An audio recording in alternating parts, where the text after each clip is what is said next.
ಗಡಿಯಲ್ಲಿ ನರಿಬುದ್ಧಿ ತೋರಿಸುತ್ತಿರುವ ಪಾಕ್, ತನ್ನ ಪ್ರಜೆಗಳನ್ನ ಒಪ್ಪಿಕೊಳ್ಳದ ಪಾಕಿಸ್ತಾನ, ಅಟ್ಟಾರಿ ಗಡಿ ಬಂದ್, ಪಾಕ್ ಪ್ರಜೆಗಳ ಪರದಾಟ.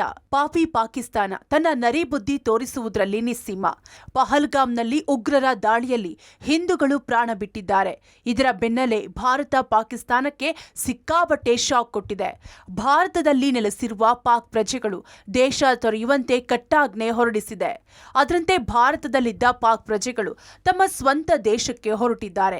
ಆದರೆ ಕುತಂತ್ರಿ ಪಾಕಿಸ್ತಾನ ತಮ್ಮ ದೇಶದ ಪ್ರಜೆಗಳನ್ನ ದೇಶದೊಳಗೆ ಬಿಟ್ಟುಕೊಳ್ಳದೆ ನೀಚ ಬುದ್ಧಿ ತೋರಿಸುತ್ತಿದೆ. ಪಾಕ್ ಪ್ರವೇಶಿಸುವ ಅಟ್ಟಾರಿ ವಾಘಾ ಗಡಿ ಭಾಗದ ಚೆಕ್ಪೋಸ್ಟ್ ಬಂದ್ ಮಾಡಿದೆ. ಯಾರೂ ಪಾಕಿಸ್ತಾನಕ್ಕೆ ಪ್ರವೇಶ ಮಾಡಬೇಡಿ ಎಂದು ಹೇಳ್ತಿದೆ.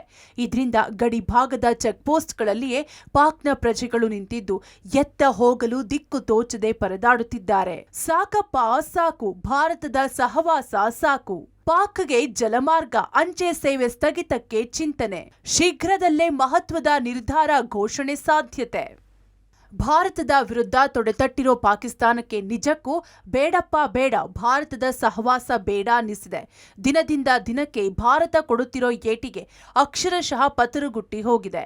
ಪಹಲ್ಗಾಮ್ ದುರಂತದ ಬಳಿಕ ಶತ್ರು ರಾಷ್ಟ್ರ ಪಾಕಿಸ್ತಾನ ದುಬಾರಿ ಬೆಲೆಯನ್ನ ತೆರುತ್ತಿರೋದಂತೂ ಸತ್ಯ. ಈಗಾಗಲೇ ಪಾಕಿಸ್ತಾನಿಗಳ ವಿಮಾನಗಳಿಗೆ ವಾಯು ಪ್ರದೇಶ ಪ್ರವೇಶಕ್ಕೆ ನಿರ್ಬಂಧ ಹೇರಲಾಗಿದೆ. ಇದರ ಬೆನ್ನಲ್ಲೇ ಪಾಕಿಸ್ತಾನಕ್ಕೆ ಜಲಮಾರ್ಗಗಳು ಹಾಗೂ ಅಂಚೆ ಸೇವೆಗಳನ್ನು ಸ್ಥಗಿತಗೊಳಿಸುವ ಬಗ್ಗೆ ಮೋದಿ ಸರ್ಕಾರ ಗಂಭೀರ ಚಿಂತನೆ ನಡೆಸಿದೆ ಎನ್ನಲಾಗಿದೆ. ಅಲ್ಲದೆ ಶೀಘ್ರದಲ್ಲೇ ಮಹತ್ವದ ನಿರ್ಧಾರ ಘೋಷಣೆ ಸಾಧ್ಯತೆ ಇದೆ.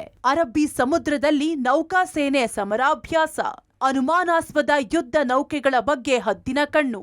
ಇನ್ನು ಅರಬ್ಬಿ ಸಮುದ್ರದಲ್ಲಿ ಭಾರತೀಯ ನೌಕಾಸೇನೆಯ ಸಮರಾಭ್ಯಾಸ ಮುಂದುವರೆದಿದೆ. ವಿಶೇಷ ಆರ್ಥಿಕ ವಲಯದಲ್ಲಿ ನೌಕಾಸೇನೆ ಸಮರಾಭ್ಯಾಸ ಮಾಡಿದೆ.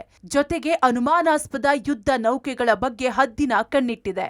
ಗುಜರಾತ್ ಕರಾವಳಿಯ ಅಂತಾರಾಷ್ಟ್ರೀಯ ಕಡಲ ಗಡಿಯ ಬಳಿಯ ಪ್ರದೇಶಗಳಲ್ಲಿ ಕರಾವಳಿ ಕಾವಲು ಪಡೆ ಹಡಗುಗಳನ್ನು ನಿಯೋಜನೆ ಮಾಡಲಾಗಿದೆ. ಪಹಲ್ಗಾಮ್ ಘಟನೆಗೆ ಭದ್ರತಾ ವೈಫಲ್ಯವೇ ಕಾರಣ.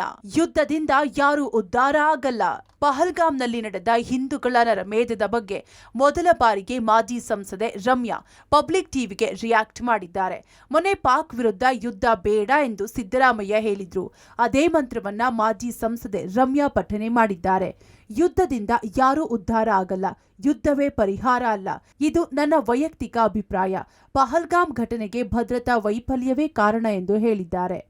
ಡೆಫಿನೆಟ್ಲಿ ನಾವು ಇಂಟೆಲಿಜೆನ್ಸ್ ಫೇಲಿಯರ್ ಮತ್ತು ಸೆಕ್ಯೂರಿಟಿ ಲ್ಯಾಪ್ಸಸ್ನ ಕ್ವೆಶ್ಚನ್ ಮಾಡಲೇಬೇಕು. Because it's such a volatile area. ಹೇಗೆ ಅವ್ರು ಬಂದರು, ಹೇಗೆ what was this lapse that caused it ಅಂತ ನಾವು 100% you have to analyze and you have to introspect. My personal opinion I am not for violence because there is yaru uddara agala idrinda. So I don't think that going to war is the answer. There has to be, now leaders na elect ಮಾಡಿದ್ದು so they can safeguard us, they can protect us. So ಅವ್ರ ಕಡೆಯಿಂದ failure ಆಗಿ ಆಮೇಲೆ we declare war and ಸಾಯೋದು ಯಾರು ನಮ್ಮ soldiers ಏನೇ. ಅದರಿಂದ ಏನಾಗಲ್ಲ. ಇನ್ನು ಮುಂದೆ ಈ ಥರ ಇನ್ನೊಂದ್ಸತಿ ಆಗಬಾರ್ದಂತ ನೋಡ್ಕೊಳ್ಳೋದು ಅದು ನಮ್ಮ ರೆಸ್ಪಾನ್ಸಿಬಿಲಿಟಿ. ಒಟ್ಟಾರೆ ನರಿಬುದ್ಧಿ ತೋರಿಸುತ್ತಿರೋ ಪಾಕಿಸ್ತಾನಕ್ಕೆ ಭಾರತ ದಿನದಿಂದ ದಿನಕ್ಕೆ ಸ್ಟ್ರಾಂಗ್ ಡಿಸಿಷನ್ ತೆಗೆದುಕೊಳ್ತಿದೆ.